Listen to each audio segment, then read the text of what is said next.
Right, so very happy to present here this exam. So now UGC NET is important for your assistant professorship and also to do your research. Okay, so if you want to get into a college, you have to be an assistant professor, means you have to clear your NET or SET exam. Or if you want to do your research, means try to go with a fellowship and then do your research. These are the two important importance of doing this UGC NET paper 1. And I hope this is the syllabus of UGC NET paper 1 and paper 2. I used to be bilingual so that many learners can able to understand.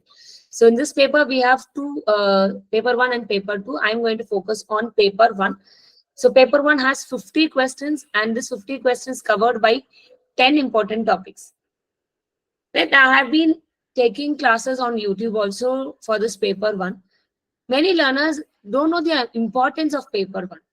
First, try to understand the importance of paper 1 was general paper. Paper 2, our core paper. Paper 1 is said to be the most scoring paper. First point. Second one, compared to our paper 2 and CR, we have many English students. Compared to English, right? Paper 1 is said to be like easy when compared to paper 2, when you understand the syllabus. And even you get 4 questions right, that 4 questions will boost our mark towards NET or JRF. Many learners are not aware of this concept. They focus on major paper and they forget about their paper 1. They focus on major. But paper just like that we can go. Chuma pay LD pakla, unnu persa irukadu. But Anna, the trend of now NET has been totally different. That is also I'm going to proceed.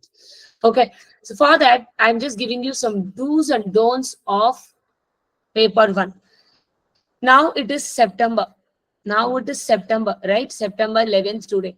Hopefully, we can expect our NET examination around December and our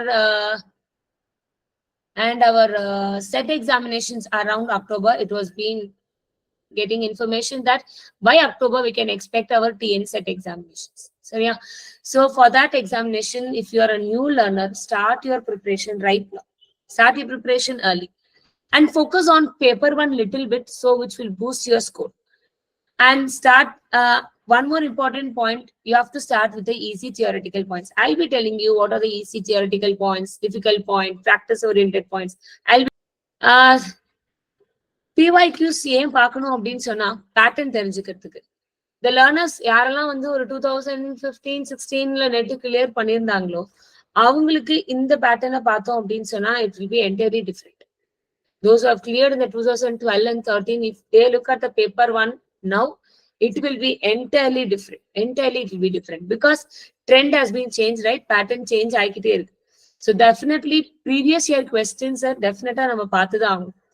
And consistent practice and regular revision is most important one for this particular competitive examination.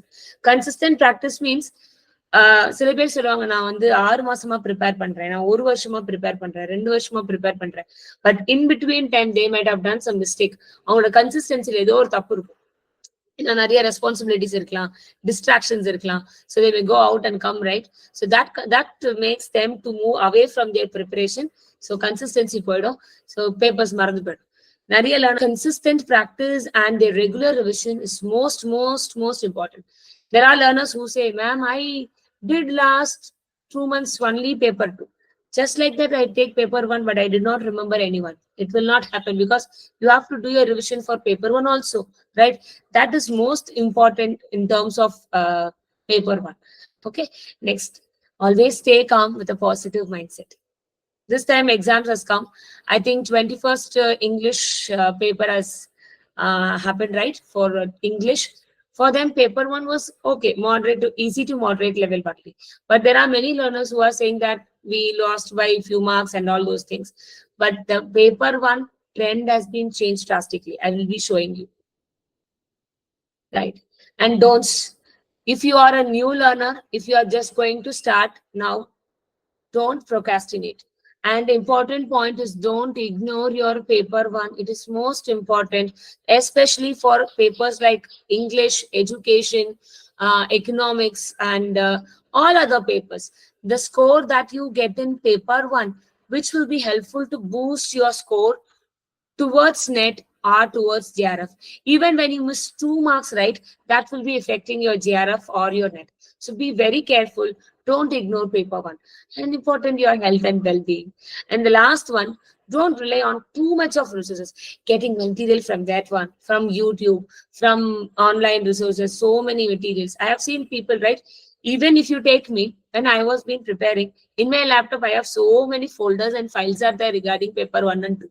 But just check it out, how many papers you're just going and reading. That's a must question. We will not go and read, right, all the things. We will read only when you read and revise regularly, we can be stored in our mind and it can be recalled properly in the exam. So don't rely on too much of resources. Too much of information is good for nothing. That is the only point. Getting information from all the sources will be not helpful. And now I move to the topics of UGC NET paper 1. I divide into 3 topics: theory based, conceptual based, and more practice based topics. When you take theoretical based topics, means teaching, research, ICT, and communication. These are the topics where we can focus on theory based things. We can read and then do this. And there are some few practice as is needed for ICT in terms of that number conversion, right? Number system. For that only we need some practice. The rest are all theoretical concepts. And conceptual based topics, very, very important. Logical reasoning, mathematical reasoning, people development, environment, higher education. You may ask question, ma'am, why we have put people development and higher education here? Okay. People development and higher education are said to be a dynamic unit. They used to change. Have you seen this time net question paper? This time, if you see, means that we have many general questions. Suddenly, they ask questions from nuclear reactor. They ask questions from forest. What is that? How much the spread of forest across cities and states, they have asked for a question. So in many dynamic questions, we are getting questions. And in higher education, we are getting questions from constitution. We are getting questions from articles. We are getting questions. And we are getting questions from digital initiatives. Where digital initiatives are dynamic, right? We are just updating our digital initiatives. So from this also a dynamic unit at some cases. Okay, this has to be important. Most important topic that you have to be do is data interpretation. I, being a tutor for UGC PaperNet, I insist my students to focus on DI. You know why? This topic will makes you to think logically. This makes you to think analytical. Many learners will refuse. I have seen people, whenever we do DI, whenever we do mathematical reasoning, people go out of the class. You know why?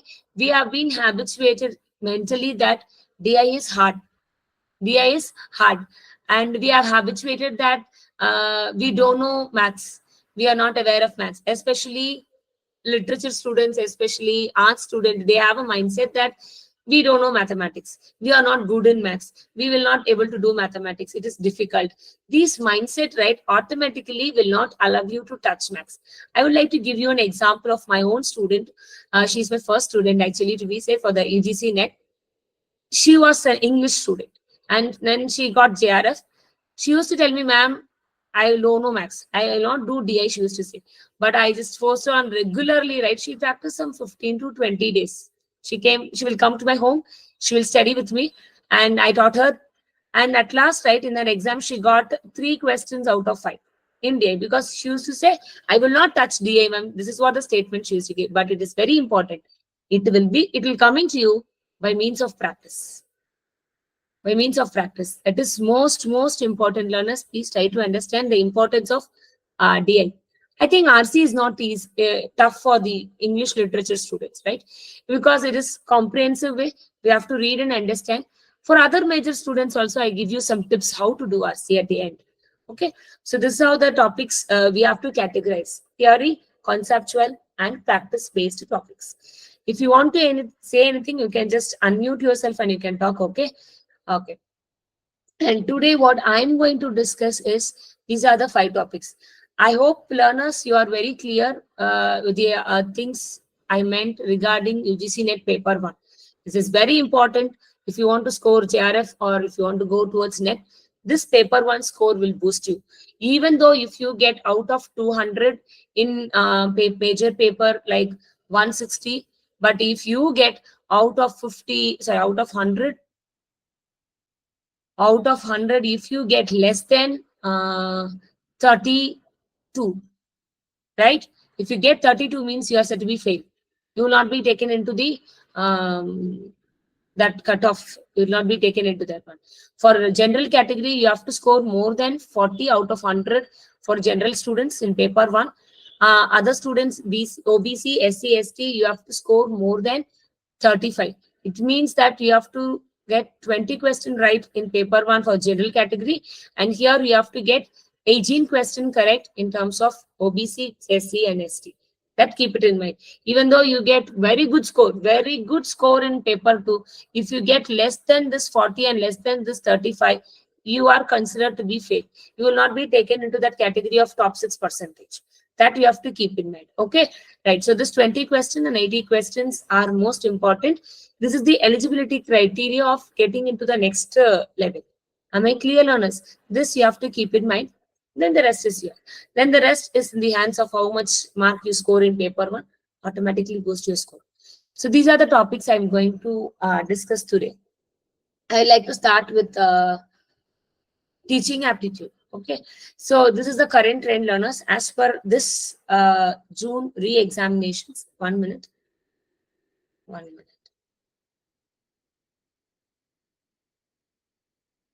Between you can ask me. So this is the current trend of paper 1 with respect to teaching aptitude, communication, reading comprehension, and logical reasoning, according to this June re-examination and the past examination. Sure short questions and can be expected in your December batch also. Okay, how many of you are aware of all these concepts? Just let me know, because I am only talking, you're not. Yeah, how many of you are aware of this topic? Ma'am, we are yeah. Yes, Swayam Prabha, Swayam, teaching tools, concepts, styles of teaching, theories in teaching. We will see. Okay, just I'm asking you about your understanding. Okay.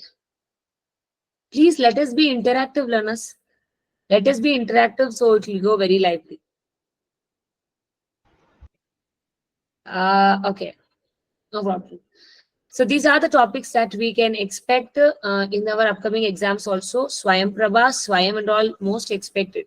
Teaching tools, if we take right, modern tools are there and traditional tools are there. With that, we are expecting question. We can get question. We will see everything. And this is regarding communication, reading comprehension, logical reasoning, and ICT. Now I'll start with teaching aptitude. I will start with the concepts. Come on, let's start. What are the aims of teaching concept? Teaching aptitude starts with teaching, conditioning, training, instruction, and indoctrination. Why we do teaching? Teaching has been done to change the behavior of the students, right? And when we want to change the behavior of the students, how it will be given? How it will be given means, do you know why we use conditioner for our hair? As we all have all men and women here, we used to apply conditioner for our hair, right? Because it will be very smooth, it will be very nice and bubbly, fuffle will be very nice to see. Similarly, students are also have to be conditioning, like we can able to improve their learning skills as we do conditioning for our hair to improve the hair growth or to improve their the texture. Similarly, we have to conditioning has to be given to the students so that their skills can be improved, right? And we have another term called training. What is the difference between training and teaching? What is the difference between training and teaching? See, here we have NSS and NCC and police training and all there. Teacher training especially. What is this? What they do over here, especially in teacher training, already they are a teacher. They have done their teacher education, everything they have done. But even though they will be given teacher training, what they do, already being a teacher, I'll be shaped in such a way that my teaching skill can be changed, right? The shaping the behavior and the conduct by means of giving the training to the that learners or students or teachers. That's called training. And next come instruction. Instruction means what? Take that bottle, take that pen, take that, all giving instruction, right? Give and take. I'll giving you, as being a teacher, I'll give instruction. No listening and all. Only instruction. That is instruction. So through instruction, what we can get, we means get knowledge. In older days, right, in Vedic education and all, people used to give instruction through which they will get knowledge. And next, indoctrination. Indoctrination, you can see it in a positive note that people will create a belief, right? This is what the values will be, moral values and all, right? You will not ask question. In moral values class and all, we used to listen, oh, this is what the moral values. They will be imparting, our parents, our teachers will be imparting the culture and the belief system into the minds of the learners. That is called indoctrination. So that our belief system will be formed, right? And that we call indoctrination. So these are the important terms that we use in teaching. In examinations, if you see, means this matching has been asked, differences has been asked, statement based questions has been asked. These are the different ways these type of concepts has been addressed in the exam. Next, we move to formal, informal, and non-formal way of education. What do you mean by formal education? What do you mean by formal education? In colleges, what do you mean by formal education? In colleges, yeah, colleges, what we used to do, we have a curriculum, fixed curriculum will be there, students will be learning, and that we call formal education. Exams will be there, and this date to this date exam means we have to write, so that we call it as formal education. Okay, what do you mean by informal education? Informal and non-formal. Informal and non-formal, come on, let us be interactive. It's self-study, we can say.